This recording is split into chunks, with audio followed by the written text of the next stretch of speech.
विद्यार्थियों, हम पढ़ रहे थे त्रयोदशः पाठः, जिसका शीर्षक है विमानयानम रचयामः, अर्थात विमानयान की रचना करें।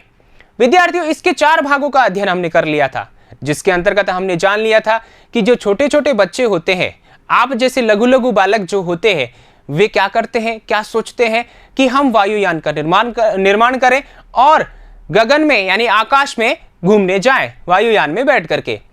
ऐसा वो सोचते हैं और जाते हैं, और वहां पर क्या कहते हैं कि हम चंद्रलोक में प्रवेश करेंगे, वहां पर ग्रहों को गिनेंगे और साथ ही सुंदर सुंदर जो तारे हैं, ठीक है ना, उनका चयन करके हम मोतियों की माला बनाएंगे। ऐसा वह क्या करते हैं, सोचते हैं, कल्पना करते हैं। इतना हमने अध्ययन कर लिया था इस छोटे से प्यारे से गीत के अंतर्गत। आइए विद्यार्थियों, अब हम पढ़ने वाले हैं अंबर भूषाम, यानी आकाश की जो शोभा है वो किस प्रकार की है, बच्चे इसको किस दृष्टि से देखते हैं और क्या विचार करते हैं, ये सभी हम पढ़ने वाले हैं इस भाग में। लेकिन इस भाग को पढ़ने से पूर्व पिछली कक्षा में जो आपको कुछ प्रश्न देखे गए थे, मूल्यांकन प्रश्न, उनके उत्तर की जांच कर लेते हैं, क्योंकि मुझे विश्वास है कि आप सभी ने उनके उत्तर लिख लिए होंगे। तो आइए एक बार देखते हैं। हमारा पहला प्रश्न था वयम मौक्तिक हारम कथम रचयाम, अर्थात हम सब मोतियों का हार कैसे बनाएं। ठीक है, तो इसका उत्तर हुआ वयम विविधा सुंदर ताराः चित्वा मौक्तिक हारम रचयाम।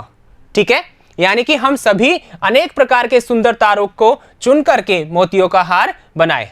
ठीक है, मौक्तिक, यहां क और आएगा, मौक्तिक हारम। ठीक है, आगे देखिए, सर्वान ग्रहान इत्यनयो विशेष्य पदम किम। यहां पर देखिए सर्वान ग्रहान, ये 2 पद हैं, इनके बीच, ठीक है, इन दोनों में से विशेष्य पद क्या है। ठीक है ना, विशेषण नहीं पूछा है इस बार, विशेष्य पूछा है। तो यहां सर्वान यानी सभी, ये विशेषण है, ग्रहान यानी ग्रहों को, ये विशेष्य है। तो हमारा उत्तर हो जाएगा ग्रहान। ठीक है विद्यार्थियों, ऐसा उत्तर आपने लिखा होगा, और इसी उम्मीद के साथ में आगे चलते हैं अपने पाठ की ओर। अपना पाठ है, अंतिम पद्यांश है, ठीक है, इस पाठ का, और वो क्या है देखिए।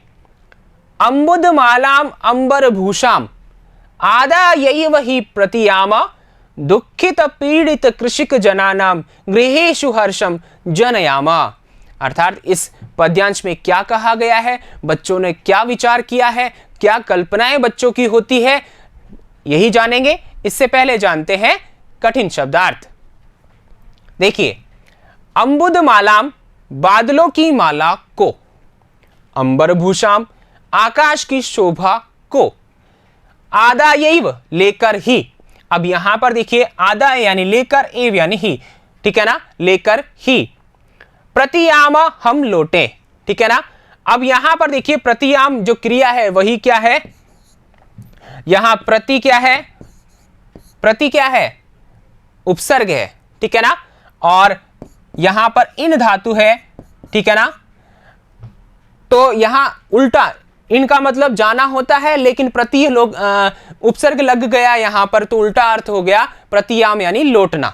ठीक है, तो यहां पर हम लौटें, यहां उत्तम पुरुष बहुवचन की क्रिया है लोट लकार में। ठीक है, गृहेषु घरों पर, ठीक है, हर्षम यानी खुशी को, प्रसन्नता को, जनयाम यानी हम उत्पन्न करें, ठीक है ना। अब यहां पर देखिए जनयाम, यहां जो धातु है वो है जन धातु। जन का मतलब उत्पन्न करना, पैदा करना, यह अर्थ होता है। ठीक है, तो यहां पर हमने धातु भी बता दी आपको और इनके अर्थ भी बता दिए। आइए इनके सहयोग से जानते हैं क्या अर्थ, जानते हैं अपने पद्यांश का। ठीक है, देखिए अंबुद मालाम, अंबुद का मतलब होता है बादल। कैसे, देखिए अंबु का मतलब होता है जल, अंबु का मतलब क्या, जल, और द यानी देने वाला, द यानी देने वाला, तो जल कौन देता है, बादल, ठीक है ना। तो हमारा क्या बन गया, अंबुद, ठीक है ना, यानी अंबुद को, यानी कि जो बादल है उसको, मालाम यानी उसकी माला को, ठीक है, मालाम यानी कि बहुत सारे बादल हैं, जैसे यहां पर देख रहे हैं आप, ठीक है ना। तो इन सभी बादलों को, ठीक है ना, अंबर भूषाम, जो क्या है, अंबर यानी आकाश की शोभा है। बादल क्या है, आकाश की शोभा है, आकाश की शोभा को बढ़ाते हैं बादल।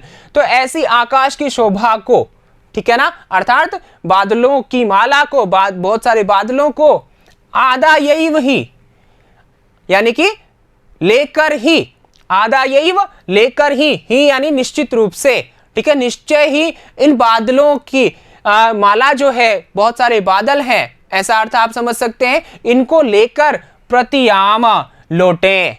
बच्चे सोच रहे हैं, आपस में बात कर रहे हैं एक दूसरे से, कह रहे हैं कि जब हम चंद्रलोक पर जाएंगे तो वहां अंतरिक्ष में जाकर चंद्रलोक में जाकर के वहां क्या करेंगे, तारों को गिनेंगे, ठीक है ना, नक्षत्र ग्रहों को गिनेंगे और तारों की माला पहनाएंगे, ठीक है ना। लेकिन जब हम वापस पुनः आएंगे, वापस लौटते हुए आएंगे, तो क्या करेंगे, हम जो बादलों की माला है, जो क्या है, आकाश की शोभा है, उनको लेते हुए आएंगे, उनको अपने साथ लेकर के आएंगे। ऐसा क्यों कहते हैं बच्चे, तो आगे लिखा है, ऐसा इसलिए कहते हैं, दुखित पीड़ित कृषक जनानाम, दुखित यानी दुखी, पीड़ित यानी परेशान, ठीक है ना, कृषक जनानाम जो किसान लोग हैं, उनके लिए गृहेषु घर पर हर्षम हर्ष जनयामा उत्पन्न करेंगे, यानी कि पैदा करेंगे। मतलब यहां पर देखिए बच्चे यहां तक सोच रहे हैं कि किसान कैसे हैं, दुखी हैं, पीड़ित हैं। क्यों? क्योंकि बारिश नहीं हो रही है। बारिश होती है तो किसान प्रसन्न रहता है, क्योंकि बारिश होगी तो क्या होगा, जो उसका खेत है वो लहलहाएगा फसल से, और फसल से लहलहाएगा तो क्या हो जाएगा, किसान प्रसन्न हो जाएगा। तो किसान अभी क्या है, दुखी है, क्योंकि बारिश नहीं हो रही, और बारिश कहां से होती है, बादलों से।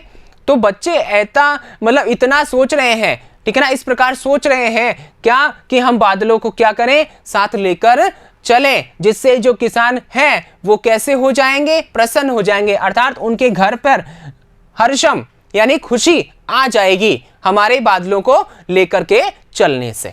ठीक है विद्यार्थियों, तो इस प्रकार यहां पर बच्चे इस प्रकार सोचते हैं, आपस में बात करते हैं।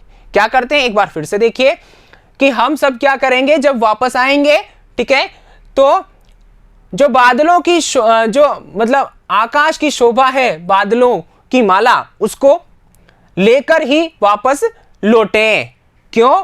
क्योंकि जो दुखी और पीड़ित जो किसान लोग हैं, ठीक है, उनके घर पे खुशी आ सके, ठीक है, इसलिए हम क्या करें, वापस लौटते समय बादलों को लेकर आए। ठीक है विद्यार्थियों, तो ये इसका अर्थ हुआ। आइए जानते हैं इसका अन्वय।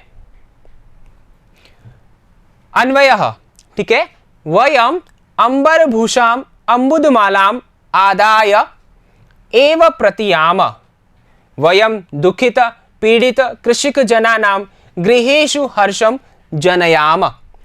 अर्थात इसका अर्थ क्या हुआ, इसका अर्थ है कि हम सब अंबरभूषाम यानी कि आकाश की जो शोभा है, अंबुदमालाम बादलों की माला अर्थात बहुत सारे बादल, उसको आदाय यानी लेकर, एव ही प्रतियाम यानी लौटे, वयम यानी हम सब, दुखित यानी कि जो दुखी है, पीड़ित यानी परेशान है, कृषक जनानाम यानी कि किसान, ठीक है ना, खेती करने वाले लोग, उनके घरों पर हर्ष को उत्पन्न करें।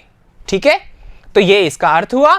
आइए अब देखते हैं भावार्थ क्या है, बच्चे यहां पर हमें क्या बताना चाहते हैं, क्या संदेश देना चाहते हैं। ठीक है, तो देखिए, अत्र बालाः परस्परम चर्चाम कुर्वन्ति यत् वयम गगनात् कृषकाणां कृते हर्षम आनयाम।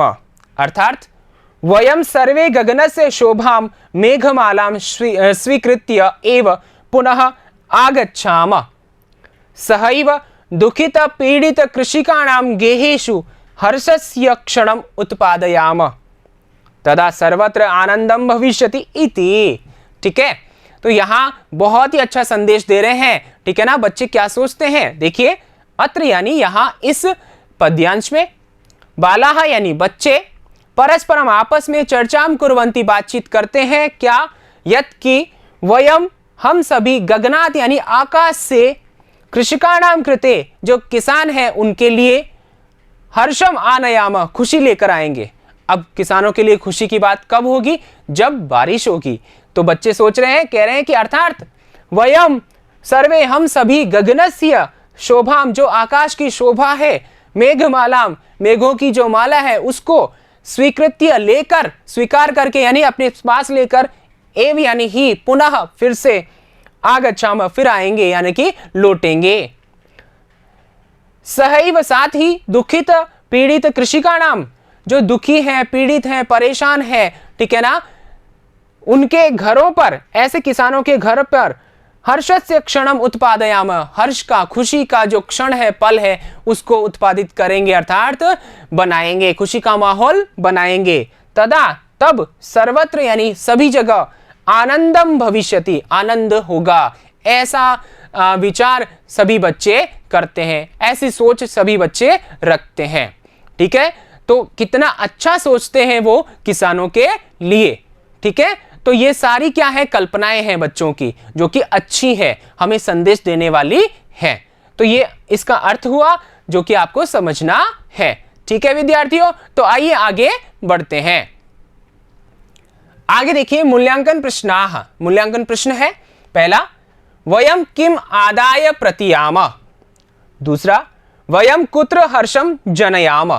ठीक है, ये दो छोटे छोटे प्रश्न हैं जो हमने इस वीडियो में अध्ययन किया उससे संबंधित। अब आप इनके उत्तर अपनी उत्तर पुस्तिका में लिखिए और हम लेते हैं विदा। अगले वीडियो में फिर मिलेंगे आपसे अभ्यास प्रश्नों के साथ। तब तक के लिए धन्यवाद।